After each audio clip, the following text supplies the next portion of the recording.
بسم الله الرحمن الرحيم. إنما ينوب الإيماء مناب الركوع والسجود إذا كان بالرأس. یو سړی کله چې رکوع او سجده په اشارې سره کوي نو د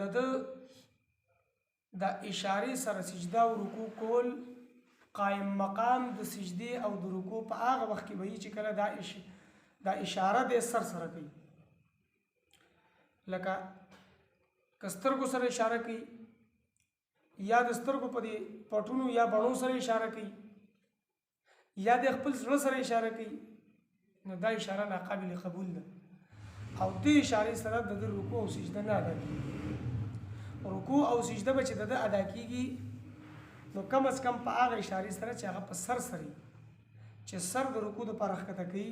د سجدې د لپاره ښکته کوي، نو دې سره اشاره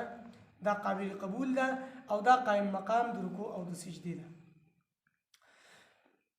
اذا عجز المريض عن ان يصلي، کله چې یو مریض عاجز وي د موږ کولونه بالایماء بالراس په اشاره د سر سره، لکه د دومره کمزور دی چې د سر سره اشاره نشي کولی، نو حکم دا دی اخرت عنه الصلاه يوم وليله، دنه به د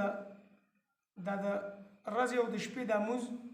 مؤخر کړل شي، وروسته به قضا راوګرځي. لکه چې ښه نه دی روغ نه دی سر اشاره هم نشي کولی نو دی به دنه موږ مؤخر شو، چې وروسته ښه شو دی به د دې قضا راوګرځي. من طرأ عليه الجنون او الاغماء، یو سړی باندې راشي لیونتوب یا بیوشي، واستمر الاغماء والجنون، او دا لیونتوب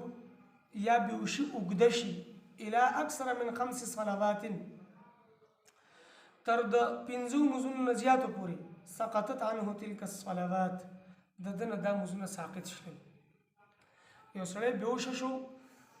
د شپږ مزونو وختونو کې بیوشه پروت دی یا 2 مزونه یا د دینه زیات، نو د مزونه دنه ساقط شول، دا مزونو قضا په د باندې نشته دی. یا یو سړی لیونی شو او د لیونتوب شپږ مزونه یا د دینه زیات وخت وو، نو د مزونه هم دنه ساقط شول. من طرأ عليه الجنون، چې په چا باندې راشي لیونتوب او الاغماء یا بیوشي، واستمر الاغماء والجنون، او دا بیوشي اوږده شي او لیونتوب اوږد شي الى 5 صلوات 5 مزونو پورې او اقل منها یا کم د دینه، قضا صلواته بعدما افاق، نو دی به قضا راګرځي د خپل مزونو وروسته د افاقې راتلل نه، چې کله دی ښه شو لیونتوب نه ښه شو یا د بیوشۍ نه هوش کې راغی خپل مزونه به راګرځي.